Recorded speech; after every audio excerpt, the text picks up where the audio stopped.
Good, good morning, and I hope each of you are well. I am Stevie Lawrence, and I serve as Vice President for Post-Secondary Education at the Southern Regional Education Board, and we're so pleased that you were able to join us this morning for our second installment in our OER webinar series. And we hope that you are able to glean a great deal of information about the usefulness of OER, particularly in dual enrollment programs and even for minority serving institutions and for institutions as a whole throughout higher education. We have great guests this morning, and I'm going to turn it over to Charlotte Daly, who serves as our OER specialist, and she will introduce our guests and they will get started with the presentation. Again, thank you. Good morning, everyone. I'm Charlotte Daly, Program Specialist here at OER, and we have today Dr. Tanya Spilovoy and Dr. Gerry Hanley. I'm going to let them tell you a little bit more about where they work and what they do and what they are going to present to us in the world from the world of OER. Our webinar series here, Open Educational Resources and Dual Enrollment, a pathway to increase opportunities, post-secondary opportunities. Our first webinar talked about equitable access and affordability.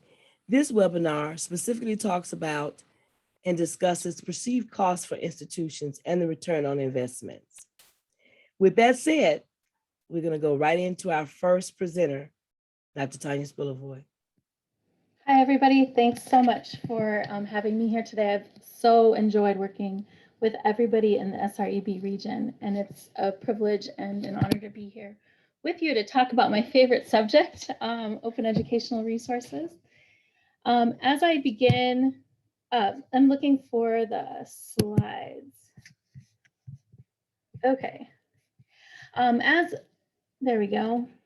So as we begin, I just wanted to take a moment to acknowledge that the open educational community is wide and vast.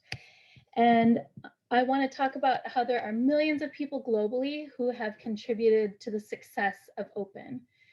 And throughout my presentation today, I will mention a lot of different OER initiatives, regions, states, policies, studies that are academic.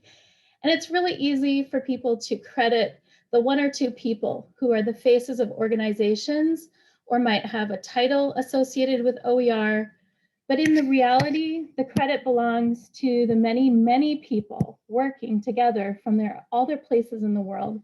There really are millions of people who have contributed and believe that open education should be open and equitable, and that open educational resources contribute to that cause. And so while there is not time to mention each of you, I want you to know that you are valued and appreciated and that your work has not gone unnoticed. Your work has made an impact and a difference for students all over the world. And I wanted to say thank you. And so if you look now at the slide that I have presented, you can see the map of the National Consortium for Open Educational Resources. These are the people that I work with every day. You see the different regions. One of them is SREB in that beautiful cornflower blue. And it's a huge region and a very diverse area of states and peoples who are represented in the Southern Regional Education Board, including K-12 and higher education. And you'll see in the red is the Western Interstate Commission for Higher Education, that's WICHE. And WICHE has actually expanded to include some new nations in their portfolio. And you'll see very soon all kinds of new information about the WICHE region. MEC is the Midwestern Higher Education Compact. It's the Midwestern region in yellow. You'll see that there's two states kind of in the center of WICHE and MEC that are crosshatched orange. That's because they belong to both regional compacts. And I sit in North Dakota today, and I come from the very big and vast plains of the Midwest. And then in the NEBI region is the New England Board of Higher Education in purple. They work with all of the New England states and many of the states that aren't even part of the New England Compact officially still collaborate with NEBI. And so when you look at this map, you really see that the whole entire United States is working together to bring open educational resources to all of the states and regions and all of the people there. And this webinar today is part of that collaboration. We're working on policy and effective practice. We're working to build capacity. We have an equity focus in all of the work that we do. We're focused on really authentic research to make sure that what we're doing is equitable and foundation in research. We're collaborating with people in all of the states and regions, within institutions, in state systems, and at the state policy level. And we're really focused on sustainability. Those things include cost savings, effective teaching and learning, dual credit, as Charlotte mentioned, and career and technical education. But there's so much more that goes into open education. So I'm going to give you a pop quiz because I'm a teacher. All of you can write your notes down on a little piece of scrap paper if you have it. What is the most important benefit of OER? Is it cost savings for students? Is it academic freedom for faculty because they can create and share and use and publish openly all of their creative works and intellectual creations? Is it that there's a diversity of voices from all over the world who are invited to share and collaborate together? That there's a global community, really a global community of openness, support, and sharing around the world? Is it that OER and open education is able to nimbly meet educational needs for workforce and education because there's just less red tape to get through publishing? We can quickly pivot to create and meet the needs of our students. Or is it just in general this open sharing of knowledge? So I'm not going to give you the answer. You all can think of which one you think is the best. Next slide. So before we actually get into the nuts and bolts of cost savings, we have to define what open is.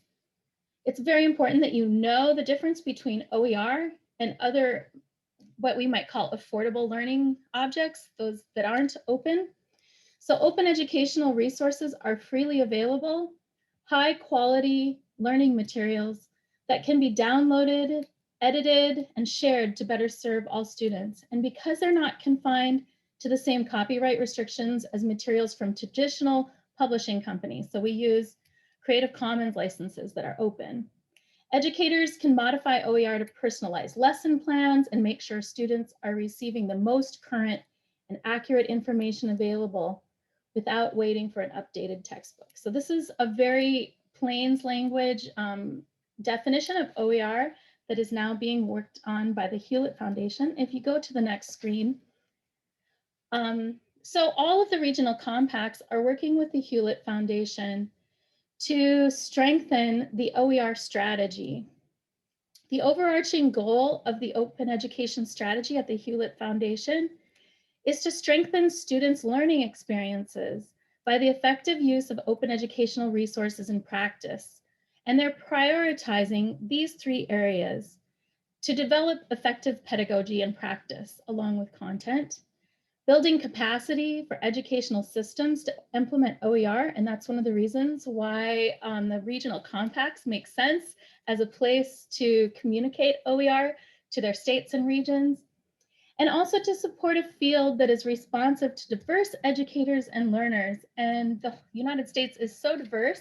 We're excited to see what this project will do to empower more students. Next slide. So the nutshell of open education is really the Universal Declaration of Human Rights. You may have seen this before. It was created in 1948. And I still feel like we're not there yet. One of their declarations was higher education shall be equally accessible to all.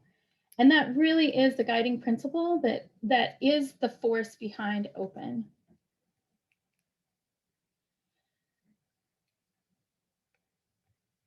So I'm going to give you an example of an institution that is doing this really well. All of the aspects of open. Kwantlen Polytechnic University in British Columbia, they have, if you look on the left, a list of really great ingredients that create a wonderful result for open. They have open education in their strategic plan. They have OER grants for faculty, open publishing, so they're publishing materials. They have an open pedagogy learning community, open education research. 800 of their courses use OER, and they currently have 8 zero textbook cost degrees. So you can look them up.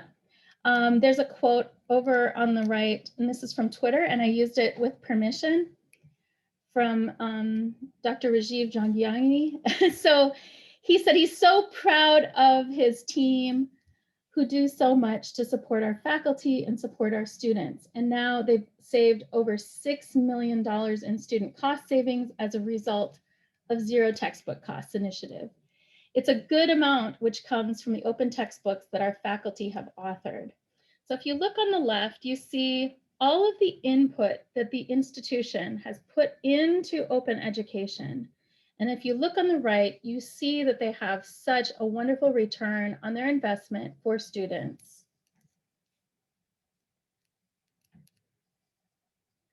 So if you look at the OER initiatives, I'm just kind of showing you the range in the National Consortium for Open Educational Resources. And there are 4 regional compacts that work together. Today and each of these regional compacts have individual states, and within those states are systems of education, and within those systems of education are institutions, and within the institutions are people. So while this looks kind of simple, it's actually a vast network of people who are doing this great work. Today, I'd like to talk about 3 particular states and their successes for OER in the SREB region, and you can go to the next slide. So first off is one of the more foundational statewide initiatives in the United States. Georgia started doing statewide OER around the same time that I did in North Dakota. They have an Affordable Learning Georgia initiative that has saved students over $100 million since 2014. I mean, that's a huge number. They have more than 650,000 student enrollments, and all of their 26 University of Georgia institutions participate.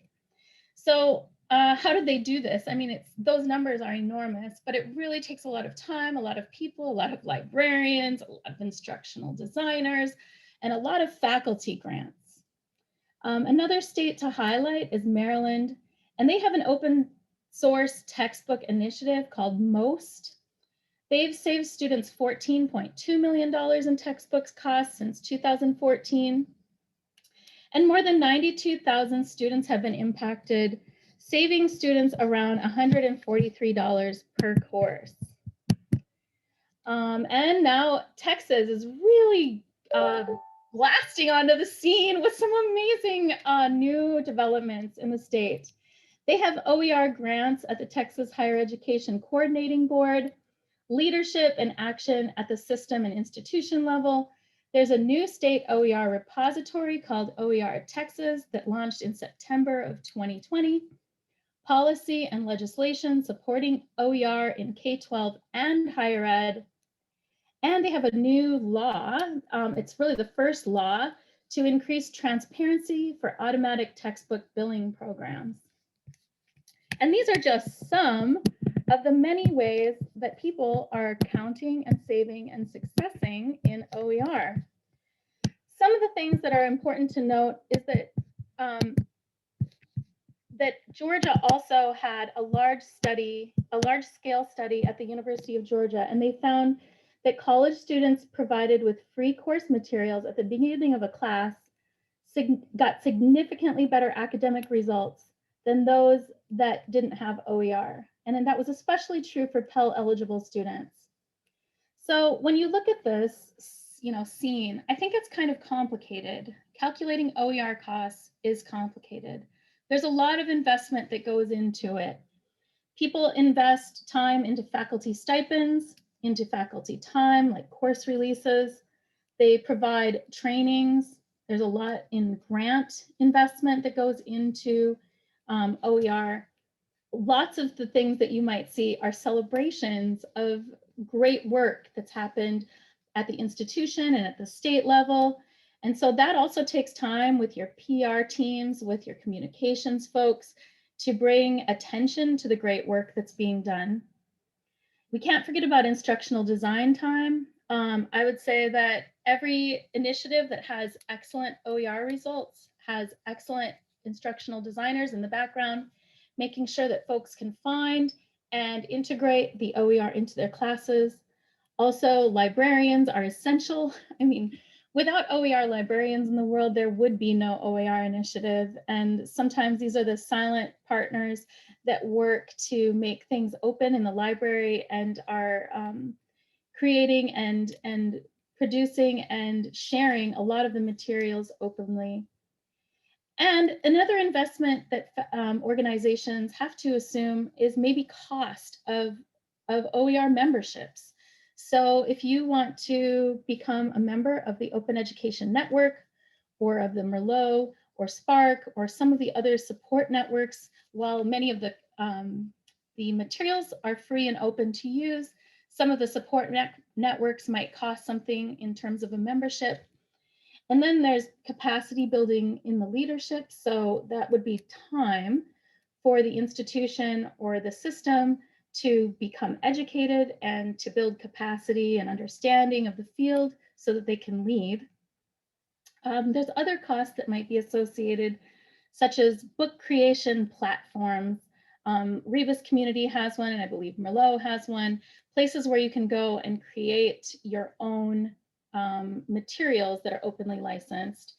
And so there's a lot that goes into cost savings, and sometimes it's hard to determine exactly how folks came up with their giant numbers. And so if you go to the next slide, we can talk about some of this. So here's my example of a complication, but very exciting. So I was the Open Education Coordinator for the North Dakota University System. All institutions within the state were participating. We had a statewide membership to the Open Education Network, and it was part of the strategic plan. It was part of the presidential goals. It was part of institution-wide goals. We had open education librarians, faculty training, pretty much the whole gamut of what would go into a great OER initiative statewide. North Dakota is the only state that was audited by the North Dakota State Auditor to find out if my initiative was effective. And the report highlights came back fantastic, with a very stringent auditing process where they only counted OER and how it affected students' actual costs. They came up with an estimate where they had at least 14,000 students in 648 courses and saved students an estimated $1.1 million to $2.4 million. And that's because of the calculations they used and the methodology they used to collect these resources. So you can check out the performance audit report. This is done by an independent auditor, not by me. And you can see that the students impacted by OER courses grew over time. It was really an exciting report. So you can go on to the next report. So that is in stark contrast to one of the large research universities in the state of North Dakota, who calculate things differently than the auditors do. And the University of North Dakota estimates that they've saved students $10.8 million in student savings from fall 15 to spring 2020. And they've done this through OER working groups, faculty grants, leadership, community, and OER librarians. So there's a huge difference in the ROI and investment that you've seen the number, the final number, for the entire state of 1.1 million to 2.4 million for the entire state. That included all public universities, and one university who says that they've saved students 10.8 million, which, I mean, they might have with their, they did with their calculations. So the methodologies were a little bit different and they counted things differently. And so you can see that there's a big difference in how OER is calculated in terms of cost savings for students. You can go on to the next slide. So OER, Achieving the Dream Initiative. So some of you are probably wondering, well, okay, that's a lot of investment. So far, we've talked a lot about student cost savings.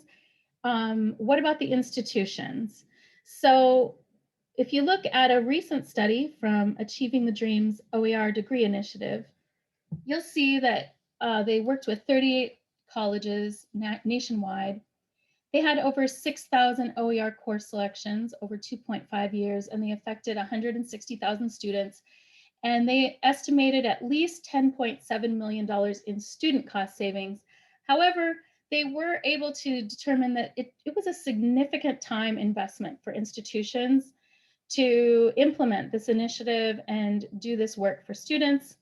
Some of the colleges reported that they expected to recoup their investments because students took more credits and that boosted their tuition revenue. So there might be ways that by reducing cost for students, students take more of your classes, they're retained, they graduate, they stay at your institution because they know you care about them.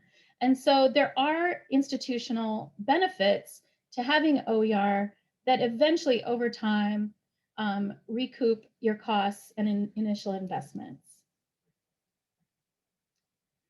So what is the most important benefit of OER?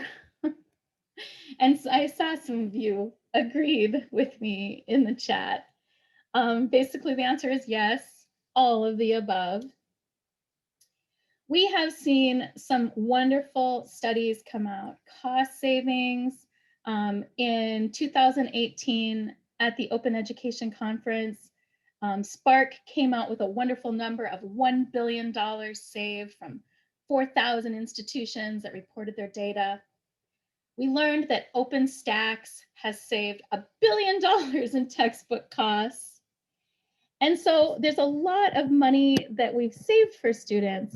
And also just in July of 2021, we discovered that Gavin Newsom, the California governor, signed a bill into law that dedicates $115 million investment for zero textbook cost degrees. And that's the single largest investment into OER to date. I will be really interested in how they decide to calculate the return on that investment, because that is still sort of a field that is developing. So one of the places that's doing a really great job is the Midwestern Higher Education Compact, a sister compact to SREB, MEC, and New England Board of Higher Education. So what MEC is doing currently is bringing people together, stakeholders all around the United States, to work on OER cost savings and return on investment research. And these are their guiding questions. What are the best practices for states and institutions that are already measuring OER? How are we measuring ROI? You can go on to the next slide. So if you look, today, there's a whole new webinar from the Midwestern Higher Education Compact. It starts at 2 o'clock Eastern time, and there is a link in the chat. You can go right after this and listen to the work that the Midwestern Higher Education Compact is doing. And once they're done with their study and the results, they'll be sharing it more broadly to kind of try to gain some consensus and some agreement around cost savings measures and research that benefits everyone. So thank you, Jasmine, for adding the link. And I really highly encourage you all to, once you leave this webinar, to jump over to the MEC webinar as well. And then you can go to the next slide. This might be my, this is my end. So I guess if I were to sum up all of this, is that the ROI for every one of these reasons to have OER and use it is valid.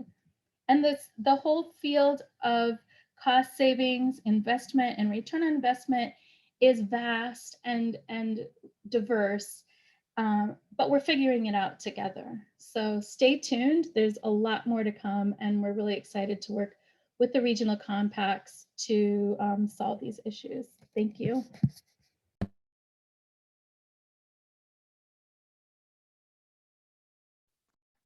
Well, thank you, Dr. Spilovoy. I'm not sure what's happening there, but thank you so much for sharing that information. I got a lot of requests actually for the recording. So please know that following today's session, you will get a copy of the recording and the slides, so you'll be able to access that on your leisure time, and we encourage you to share that information with colleagues. With that, I will pass it over to Dr. Hanley, and you should be able to share your screen. Great. Thank you, Jasmine. And thank you, everyone. And thank you, Tanya, for a wonderful presentation. And just want to thank Charlotte and Stevie and Jasmine for conducting this session and inviting me to participate. Let me just pull up my slides here. And so a brief introduction for myself, is I am a recovering administrator from the California State University system. I spent about 20 years as the Assistant Vice Chancellor for Academic Technology. And I'm also the Executive Director of MERLOT and SkillsCommon, which is around SkillsCommon CTE. My goal here today is really to share with you how to think about the investments that you need to put into a whole variety of ways to enable you to achieve the outcomes that are important for your institution, whether it's cost savings for students, whether it's faculty transformation, whether it's bringing in diverse voices. All the points that Tanya made is really thinking about what are you investing, and then what are the benefits that are being returned to you. And we often think of this in dollars and cents terms, but what I'm going to suggest today is the investment side is really around what do you need for institutional change, and I'll provide you very specific examples of what we've done in the California State University and how we have led the Affordable Learning Solutions program. And one of the points just want to begin with is we use the term Affordable Learning Solutions because the transition of a diverse population of people to move all in the same direction, especially in higher education, can be a challenge. And with a lot of open education resources, that's a stage of transition that you have to move people from print to digital, then to consider all types of digital before they often get to an OER thinking. So that's just a quick overview of comment around why we use affordable learning solutions as compared to an OER initiative. Now in California, some of you might be aware that we have, about 150 campuses serving 3 million students and 100,000 faculty members. And when you're trying to transform that level of complexity and independence among all these institutions, you're really going to have to think in the long term. So I use the word investment rather than cost or expenditure, is because you have to think in the long term. And when you want to say, if I'm thinking in the long term, what is really the impact that's possible here? And so if you just think around in the state of California, if we saved every student $170 per semester, with 3 million students, that's $1 billion a year. And what I want to emphasize, that's a financial aid package that we would never get from our legislators to support our students, where almost 50% are Pell eligible. When 11% our students are homeless part of the year, and that was pre-COVID numbers, and when 41% of our students are food insecure, again, pre-COVID numbers. So when you're looking at costs for students in the affordability of education, that becomes really important.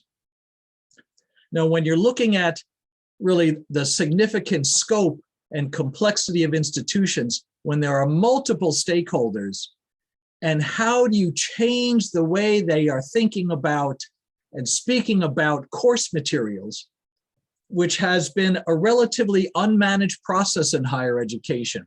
That's been really the relationship between faculty and publishers and bookstores and libraries in a way. How do you change the way they think about both at faculty, but how does your deans, how does your provost, how does your president think about this?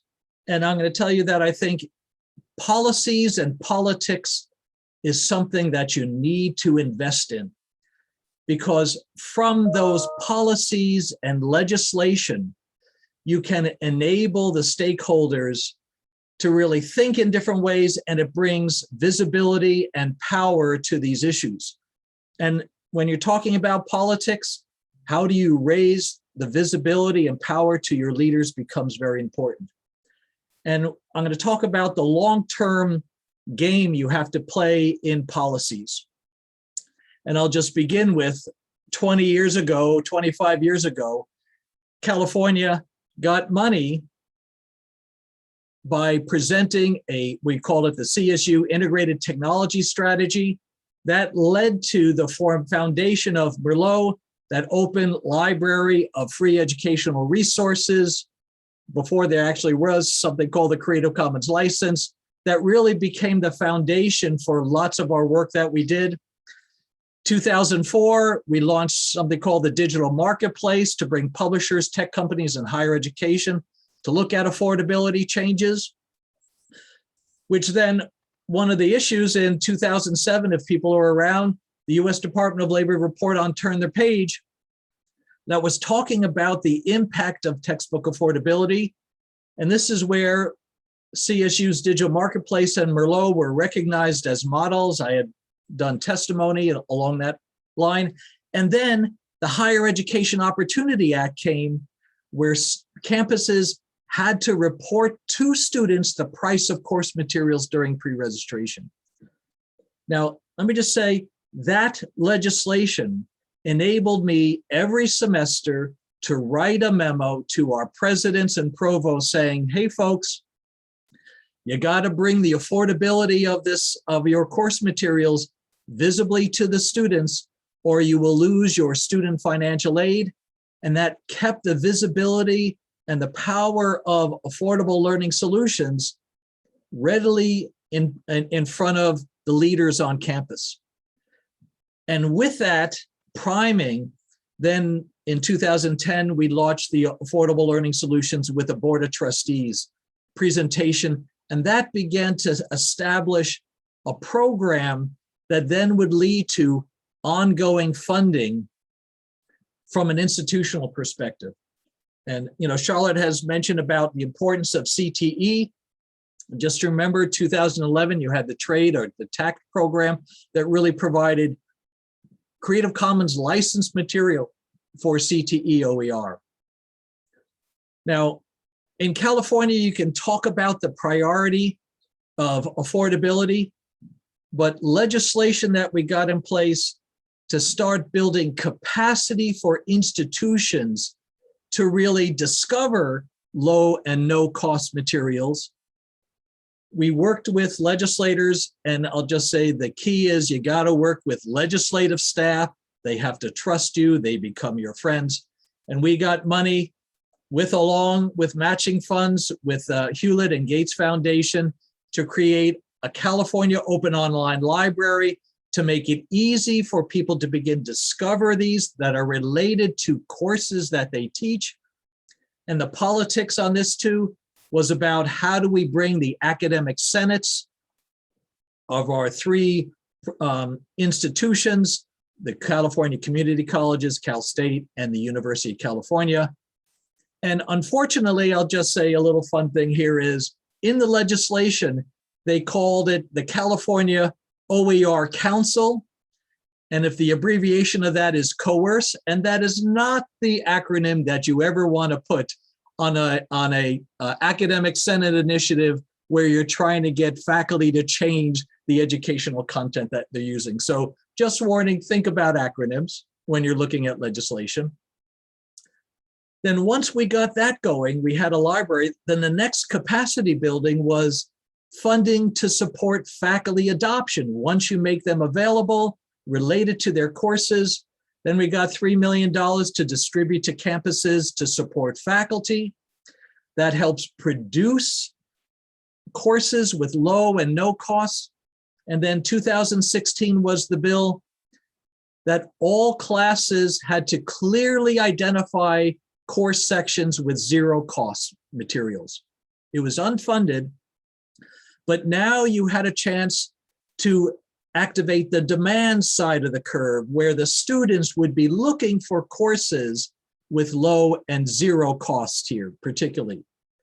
And finally, I think this began to set up the capacity where then the legislator and the governor, and Governor Newsom, who was the lieutenant governor when we started the Affordable Learning Solutions, now started using propositions, and as Tanya said, the last allocation of $115 million to implement ZTC degrees. So I'll just say that outcome was laid on the foundation of legislative processes and politics that kept the visibility and the power of affordability for education for students at the forefront. And that aspect, and SREB is one of those institutions that can really help you in the policies and the politics to acquire the funding. And I think what's important, and I'm going to talk about next, is enabling institutional practices that scale. Without this legislation, we would not have been able to achieve the large scope of all these campuses that we have achieved implementing their affordable learning solutions and empowered the priorities and accountability. And Tanya's point around how do you measure the outcomes, the benefits of this is a real challenge and problem that you're going to have to overcome. And I'll talk a little bit about that too, but I just want to emphasize investing in policies and politics, really important. And once you do that, once you set up that, I'll call it the political context to create priorities, then you have to invest in practices and people. And this is where I think was really important what we began doing with the Affordable Learning Solutions Initiative is we had an annual structured RFP for campus funding. And you don't need a whole lot of money to incentivize campuses because what they need to do is leverage their existing staff and personnel to make this a priority. So with $25,000 annual campus initiatives, that was reliably provided. And that's a really important thing when you're thinking about funding your campus practices and priorities. How do you set up a program that every year you enable that to occur? And with the various legislative funding in various years, we were able to give some additional funding. Professional development programs, critical. How you do that in a cooperative manner from a variety of institutions, sharing exemplary practices. And I'll just emphasize, every year you've got to have a recognition program. Celebrate accomplishments at that institution. And part of that is going to be around the annual and structured accountability. How do you aggregate the benefits that you're seeing from your institution? So that means in implementation for practices, getting someone who is responsible. And so in the CSU, we had each campus had a affordable learning solutions program. Every campus has their showcase where they put what they're doing, how they're working, what their relationship with their other partners that they have, and the programs that they have. So having that ongoing funding, then you can really create these requirements that allow every campus to build their own program. And again, this is the shared library, one to fit all of California. In that way, the California Open Online Library, so it's coolfored.org. We provided that.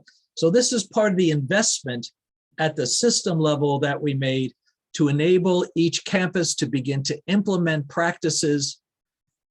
And an important element of implementing practices is just not what your librarians do, or what your bookstore is doing, or what your faculty development centers are doing. But one of the critical projects that we set up was when faculty received funding and took on this role of being a leader on their campus, we asked them to create an e-portfolio describing what and why they are using OER, why this is doing, and these type of faculty e-portfolios. And I'm just showing you an example. They're one page, you can think about them as electronic posters that then allow the peer-to-peer, faculty-to-faculty storytelling that allows that change to occur. You can work at the organizational level, but when you start working at the faculty level, thinking about implementing faculty e-portfolios. And we have, I think, about, I don't know, maybe 250 across all different disciplines in affordable learning solutions. And then what MERLOT has done is actually created a portal now of open educational practices of faculty storytelling when their practices around adopting open textbooks, other ones about redesigning their courses with open education resources, or career and technical education programs, and how do I integrate OER into that? Or teaching STEM labs. We have over 1,000 e-portfolios of faculty sharing their practices. And I think that's a really critical element when you're thinking about implementation, thinking about getting the faculty to tell their stories to help push the politics and support your policies. And with that, just so you know, all these, I'll just quickly go back. These e-portfolios, MERLOT's Content Builder has templates that are free for you to use. You can take out the Cool for Ed logo, put your own institution, and you can create those yourself. So I'll just say, with those policies, politics, practices, and people, last year, we saved $77 million in the Cal State system. Collectively, we saved over close to $350 million. Now, if you notice, you'll see the black bars are really what we're saving through bookstore programs of reducing costs, moving to digital, immediate access programs, etc. And what has grown over time, we call them our campus activities, which we really are about our OER, our librarian strategies. And if you notice, even though we started in 2010, it took us basically 3 years to develop an institutional strategy to begin to find ways to account for faculty using open education resources. We know faculty were using them in 2010, but how do you go about measuring that was a real challenge. So thinking about how you're going to look at how those programs you're putting in place and assessing that impact is going to be important. And we have tools on our website to help you look at that too, just so you know. Now, cost savings is very important, but when you look at also a Florida study looking at students taking fewer classes, getting poorer grades. When you're looking at institutional returns, Cal State has a graduation initiative, which basically means they need to take more units per semester and they need to perform more successfully. And what we're finding on campus-based research programs, for example, at San Marcos, they're finding that students are performing better in their courses that have OER. It's consistent with other research that Tanya mentioned too as well. So when you're looking at practices and serving people, investing in them, you can get a variety of benefits: student savings, access first day, faculty telling their stories and faculty leading. And all this leads to not just benefits to the Cal State system, but we are working with HBCUs with Hewlett funding. We started out with a Cal State support, and now we've migrated with a new grant where Tennessee State University is leading that. Robbie Melton's on the webinar here too. That really taking, and if you look at the template of this website here, it looks a lot like the Cool for Ed. And guess what? That's the way you can quickly build capacity by leveraging other people's work. And we're working with 24 HBCUs right now of helping each one of those implement their affordable learning solutions program, including faculty e-portfolios, building their programs, providing support for faculty. Now just say Cal State, and this is a point Tanya made too, around this is a really community effort. Cal State, we incubated the SUNY system, we incubated the University of System of Georgia. Those who may know Houston Davis, who was over in the Oklahoma system, moved to Georgia. Houston came to me and said, Gerry, can we use affordable learning in Georgia? So we got you started, and now they have a magnificent program. We're working in India, providing free skills development content for the country, and INACAP was 28 CTE programs in Chile. And just so you know, it's just not about systems, but I'm gonna end up with a bit around a very specific campus that we partnered, the Eastern Gateway Community College in Ohio. They became a partner, investing $10,000 annually to be a partner. And just after implementing their affordable learning solutions, in one year, they saved $22 million. And how did they do that? One, you got to provide capabilities to enable convenience for people to discover their content. So we built them a little portal, and we worked with their strategy on the policies, politics, practices, and people. Beginning with their first move is to move from print to digital, and that was a significant change. Now, just so you know, Eastern Gateway is a free tuition campus, and they wanted to make that including textbooks. So that's when we worked with them to move the digital to the free and low-cost OER. And then they're building new programs now. They changed over 200 courses, and across 3 semesters, you can see in spring, 7.8 million, summer, 3.5, fall, 2020, 11.2. And you can see their enrollment and the savings that they were able to calculate because they were paying for all the course content before, and now they knew very explicitly what they weren't paying for anymore. And now they're continuing to develop in these areas here to grow the number of programs that are providing free educational content for their students.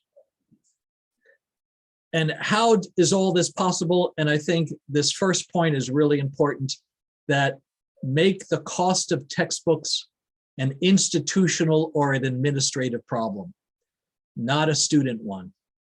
And then with that, how do you build within your organizations from trustees to provosts, presidents, deans, et cetera, and all the staff, and how do you have a data-driven process and partnerships, I think was really essential, where you can begin to share these exemplary practices. So all this, I'll just say in a slide, when we look at our affordable learning strategy to produce OER, this is the ABCs, all right? Aggregating your assets, understanding what you have to build with on a campus, building bridges, siloing on campus between your librarians, your faculty academic senate, your bookstores, your deans, your faculty development center. How do you build those connections where they're working together? Create capabilities by making convenience access to content through technologies. Developing the demand, that's where training, professional development, communication, and enabling the ecosystem, that's where your leadership, business models, policies become very important. All right. So hopefully when you're looking at investing to produce those returns, that investing in many elements within your institution is going to be very important. And you got to be persistent and you got to be patient because it takes time. Faculty, staff, it's an incremental change process, and they're already overcommitted and under-resourced many times on a campus. So when you're adding on additional work, you have to think about how can they learn to change what they're doing. And so the ABCDEs can help you think through your strategy. And with this, again, sometimes you feel like you got to lift the world, right? And I'll say, by working together, sharing practices, looking at the resources that are available. We have MERLOT and SkillsCommons a lot, but so do lots of other institutions, that we really can change the world there. So thank you for letting me do that presentation. Happy to open up to questions, comments. You want specific things about how we did XYZ over the years, I'm happy to answer those questions.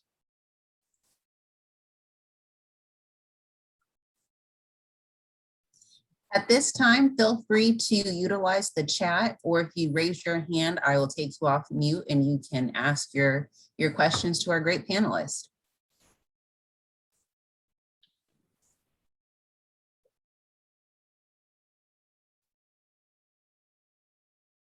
Okay. While you're, Jasmine, yes, I'm go sorry. ahead, Charlotte. I have two questions that I want to bring into the conversation arena. The focus for me, and we talked about at the beginning, is to discuss OER in the context of dual enrollment and CTE, especially for underserved populations. So that's my direct focus. Well, that's the focus for OER here and within the context of the Hewlett funding. So I want to ask two questions, and I'd like for discussion from both of our presenters if possible. And of course, please feel free to utilize your chat if you want to, if attendees would like to participate in the discussion as well. But the first question here, Gerry mentioned this in the last few minutes of his discussion. At HBCUs, we often see underfunded faculty, and so with their many hats that they wear, along with faculty comes help with retention. You have many first-generation students, so they require a lot of additional support from faculty members. So they wear so many hats, their time is very limited when it comes to developing OER. So how do you see this actually playing out at an HBCU? I know you mentioned grants or incentives, so can both of you discuss maybe some ideas you have to throw out to some of our attendees who are on the webinar with us today as to how they may fund those incentives for our HBCU faculty? So happy to do that. Thank you, Charlotte. So with our HBCU program, we have been funding institutions where then they have money to distribute to their faculty. And the way we've set this up is we call them 6 hub institutions that are providing regional leadership in this. So they get a pot of money that they can then distribute to their faculty in adopting open education resources. And then we also provide funding, we call them, to the hub affiliates. So institutions that are at the earlier stages of adopting affordable learning strategies, and they also get funding. So having it's kind of an institutional mentoring process where, for example, Tennessee State has, I'll say, a significant capability in implementing OER already. And then they can begin to talk with their affiliate institutions and provide them funding. So those are very important elements. And you mentioned something else that's really important, is how do faculty get recognition for this innovation that they're bringing into their institution and the significant benefit for their students. And again, this is where creating faculty showcases, where you have the faculty e-portfolios telling their story, raising the visibility of their effort so they get recognized by their institution, is another important element to your strategy, because money definitely helps, but recognition in that process, in their tenure and promotion, is another key element. I agree with all of the things that Gerry said about tenure and promotion and recognition. There are some other strategies that you can use that don't require a lot of money. In terms of implementation, most institutions have some sort of course or program review and redesign. And that's a process that's usually on like a 5-year cycle or a 3-year cycle. It depends on your institution and how your faculty, senate, and your provost run the show. But one of the ways that you might approach implementation of OER is that during the course redesign process, something that you do anyway, that's where you would introduce new OER materials. And the great news is that the Open Textbook Library has 900 new textbooks that are all proven, and that the whole first 1 and 2 years of higher education courses have been produced already. So all you really have to do is adopt the new textbook rather than create something. And so I think sometimes people think that there's more to it than there actually is. A course redesign process might be simple as adopting a new OpenStax textbook for your algebra course or your intro to college studies, putting it into your syllabus, creating the assignments, and many of the assignments you probably already have from other textbooks that you were using that were proprietary can be repurposed or integrated into your new curriculum. And so I think sometimes we focus on the barriers rather than on how easy it really can be, because the OER community has created so many high quality materials already that are available and adoptable. If you put it into your regular course redesign process as part of your regularly scheduled quality control, that's a great time to start something new. Also, faculty course releases are always helpful. So you might, instead of giving folks money, you might give them time. So you'd say you're going to teach 3 courses, and your 4th course this year will be to redo all of your courses for next year with OER. And so some of those incentivizing activities might come in the form of time and integration into your regular processes rather than more money, because everybody's like, well, I don't have that much money, so we can't do it. But there's a lot of things that can be done without money. Thank you. I also have a question that's sort of related to that. So where are we with, in terms of cost, textbook costs, or moving textbook costs out of the way and moving the information into an OER course when it's involving faculty developed research? Can you say that again? moving courses, just many faculty have their own research they developed, and it may be in the form of a textbook or other materials that are required for coursework. So when you move that faculty developed or that faculty research that has been published, how does that look from a faculty or institutional point of view when you move that course specifically to OER?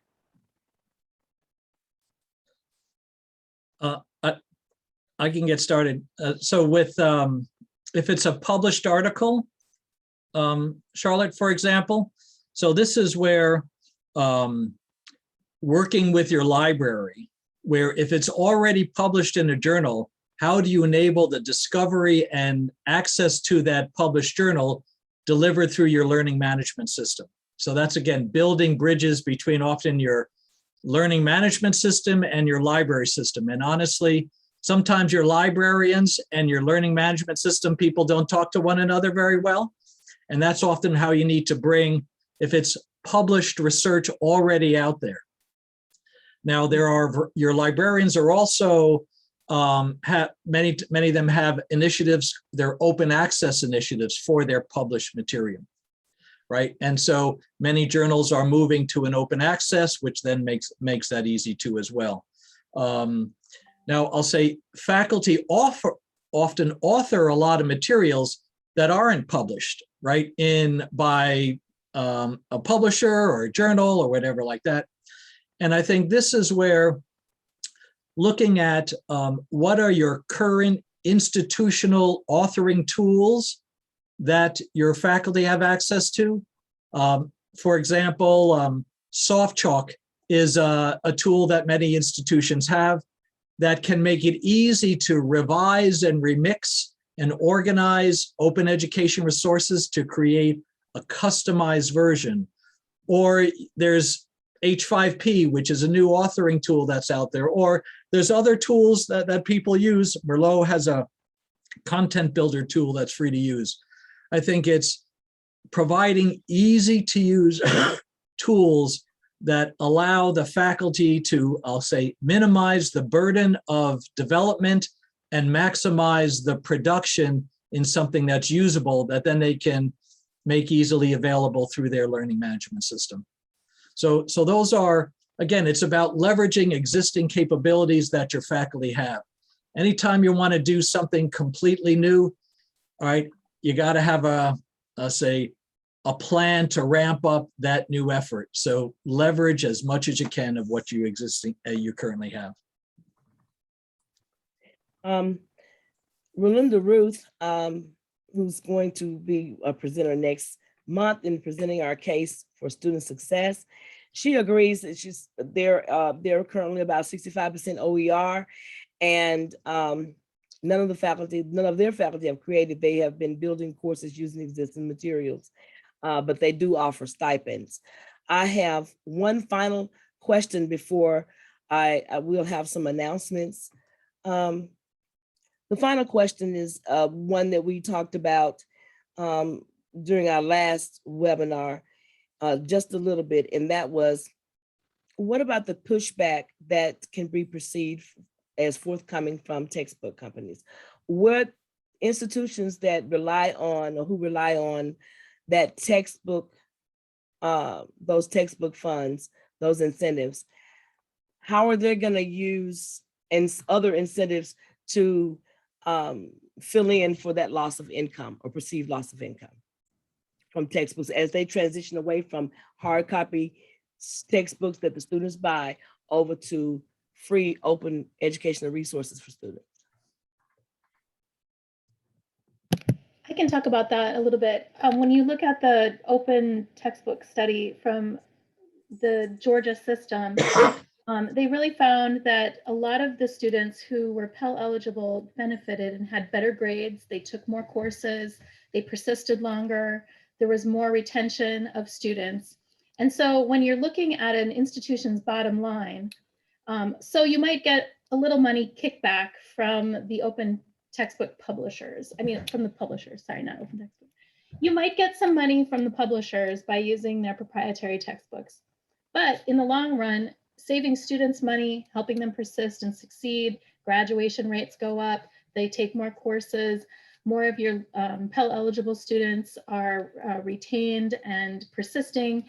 That over time is a larger investment and a larger return for the institution than any small percentage of the textbooks that you're reaping from it. And I also think just in general, making money off the backs of students who can't afford it and are suffering for who are in poverty and have other issues that they're dealing with is sort of wrong. So I mean, I think there would be some reason to shut that down on your campus, even if there weren't other benefits, just because I'm not, I think there's some conflict of interest if you're making money from students through high textbook costs.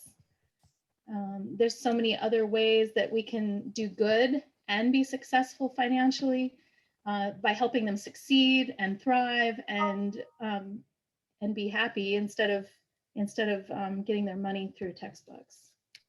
Oh, that was a question that came up. Charlotte, can I Sure. just add to that? Yes.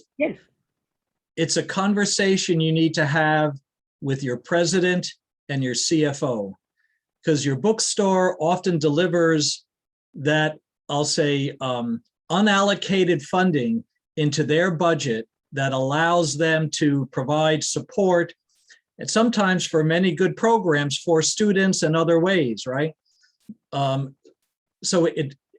But it's a conversation you need to have with them. And as Tanya has said, look at the way you get a return on an investment is not always by money. It's the impact on student success, increase units per semester, all these other factors, and the politics of being able to, let's say, where a president can be recognized for their leadership can be worth a lot for them at various times. So that's, I think, helps that transition to occur. Now, I'll also say your bookstore can be helpful in becoming an advocate for reducing costs as well. I'll just say, for example, if you have a Follett bookstore, MERLOT's discovery tool is built within the Follett discovery tool that helps faculty find free materials through your bookstore. So this is partly how you have to begin to not create enemies on a campus. Oh, the bookstore's bad and they're taking money, but how they can also provide an affordable learning solution strategy so they get on your side and help you reduce costs for those students, because you can't move OER to everything immediately. So you have to think about that incremental process and get as many allies as you can to help you work in that same direction. Thank you. And thank you both. Before we transition out, we do have some announcements. I believe Gerry had referred to Dr. Robbie Melton, who was a great presenter during our last webinar, the first webinar in this series on last month. They are having a series to begin later on this fall. I'm trying to find the name of it. It's a information on how HBCUs can join the partnership at Tennessee State, and that is in addition to the Hewlett funding. We are working currently under their mandate or their focus for open educational resources for underserved population. And so this funding is sitting part of the collaborative there at Tennessee State for HBCUs to join. I believe, Gerry, you mentioned some of this program. So Dr. Melton, are you there?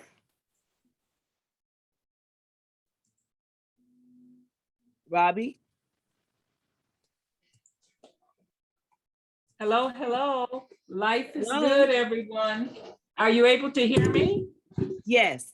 Okay, very good. Just wanted to share we have a series of HBCU webinars, and these webinars on open education resources bring forth and showcase faculty members in the various disciplines. So it's more than just show and tell. It's what we call down in the ditches of how to actually teach, learn, and workforce training with open education resources. Now, audience, this is not just for our historically Black colleges and universities. Again, we're talking open education resources. So if you're interested, please join us. Again, no cost, you're welcome. We have a full schedule of activities, from how to teach math using OER, how to teach period. So again, I applaud our presenters today. And again, Charlotte, this is an amazing opportunity for us to impact not just the Southern region, but the entire world. I put my name in the chat so that you can just join with us. Thank you. Robbie, we have a request for you to put in the chat box the link for registration. Okay, here's the good news. All you have to do is email me and we add you to the list. So you don't even have to register. We're making this so user-friendly that all you have to do is just check your email when I return it to you. Well, any final questions? Okay, we have a link in the chat for this afternoon's webinar, which continues our conversation on cost savings and return on investments. We also have, again, Robbie Melton's rmelton at tennstate.edu. Any final questions? If not, we have enjoyed having you. Thank you, Dr. Spilovoy. Thank you, Dr. Hanley. Thank you all for attending, and have a great day.